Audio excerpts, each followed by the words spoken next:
My precious children of God, I greet each one of you in the precious name of our Lord and Savior Jesus Christ. मेरे बहुमूल्य प्रभु के बच्चों, आप हर एक को हमारे बहुमूल्य उद्धारकर्ता प्रभु यीशु मसीह के नाम से बधाइयाँ देती हूँ। Today we are going to meditate from Proverbs chapter 19 verse 11. आज हम नीति वचन 19 वचन 11 का ध्यान करने वाले हैं। It says, a person's wisdom yields patience.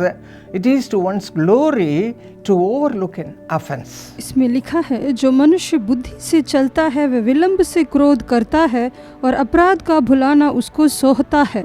My friends, do you angry with anybody? मेरे दोस्तों, क्या आप किसी पे गुस्सा हो? Have vengeance with anyone? क्या किसी से बदला लेना है? Making plans to destroy anyone? किसी को नाश करने के लिए योजना बना रहे हो? We are that type of people. लोगों के पीछे पड़े हो?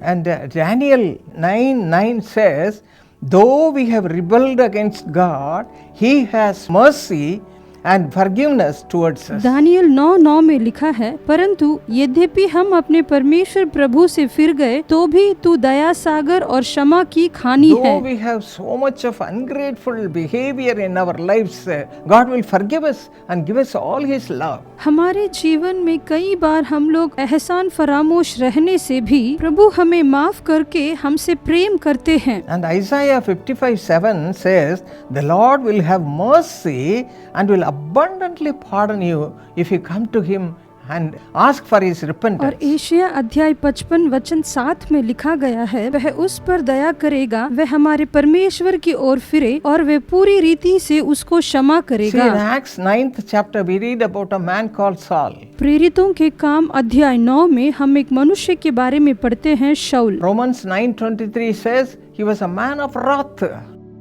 रोमियो 9:23 में लिखा गया है, वह एक क्रोधित मनुष्य था, Killing all the people of God, प्रभु के बच्चों की हत्या करता था, making unwanted things in their lives, जीवन में अवचित चीजें करता था, destroying their lives. उनके जीवन को नाश करता He था। was a vessel of wrath. वह एक क्रोधित बर्तन था। But one day Jesus appeared before him. लेकिन एक दिन यीशु उसके सामने प्रकट हुए। According to Romans 9:23, He made him a vessel of mercy. Romeo 9:22 के अनुसार उन्होंने उसे दया का बर्तन बना Yes, दिया। you can also be changed right now. आप लोग भी इसी समय बदल सकते हो। You might have been angry with someone. हो सकता है आप किसी से नाराज हो, You might have wanted to destroy someone. आप किसी को बर्बाद करना चाहते होंगे, Merciful God says, no, my son, don't do that. लेकिन हमारे दयालु प्रभु कहते हैं, नहीं, तुम्हें ऐसा नहीं करना है बेटे। You must forgive and forget everybody. आपको सब कुछ माफ करके भूल जाना चाहिए। How we can be transformed like that? हम इस तरह कैसे बदल सकते हैं? Hebrews 9:22 says like this. इब्रानियों 9:22 में इस तरह लिखा है, Without shedding of blood there is no remission. बिना लहू बहाए क्षमा नहीं होती। Galatians 2:20 we read that Paul had a complete transformed life. गलतियों 2:20 में हम पढ़ते हैं, सभी के जीवन में पूर्ण परिवर्तन आया।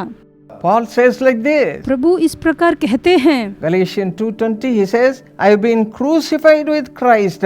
I live by faith in the Son of God who loved me and gave himself for me. गलातियों 2:20 में लिखा है, मैं मसीह के साथ क्रूस पर चढ़ाया गया हूँ, केवल उस विश्वास से जीवित हूँ जिसने मुझसे प्रेम किया और मेरे लिए अपने आप को दे दिया।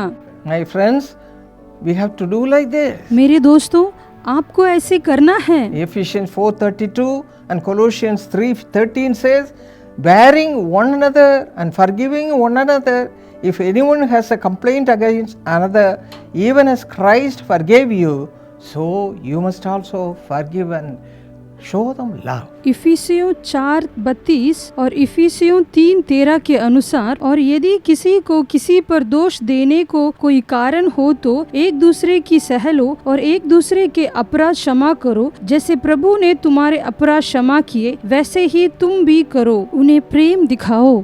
Friends, to be transformed like that, just now we'll humble ourselves and pray unto the Lord. दोस्तों, इस परिवर्तन के लिए हम अपने आप को धीन करके प्रभु से प्रार्थना करेंगे। Father God, Look to the hearts of your children. पिता परमेश्वर आपके बच्चों के हृदय को They देखिए। may be having hatred before anybody. किसी के लिए उनके मन में नफरत हो सकती है। Father, forgive them. हे पिता उन्हें क्षमा Forgive कीजिए, them, Father. उन्हें क्षमा कीजिए Have पिता, mercy upon them. उन पर दया You shed कीजिए। your blood on the cross just for such people. ऐसे लोगों के लिए क्रूस में आपने आपका लहू बहाया। Cleanse them with your precious blood right now. अभी आपके बहुमूल्य लहू से उन्हें शुद्ध कीजिए, Give them a new life, उन्हें एक नया जीवन दे a दीजिए, Christ-filled life. मसीह से भरा जीवन। In Jesus' precious name we pray. यीशु के बहुमूल्य नाम से हम प्रार्थना करते हैं। Amen. आमीन।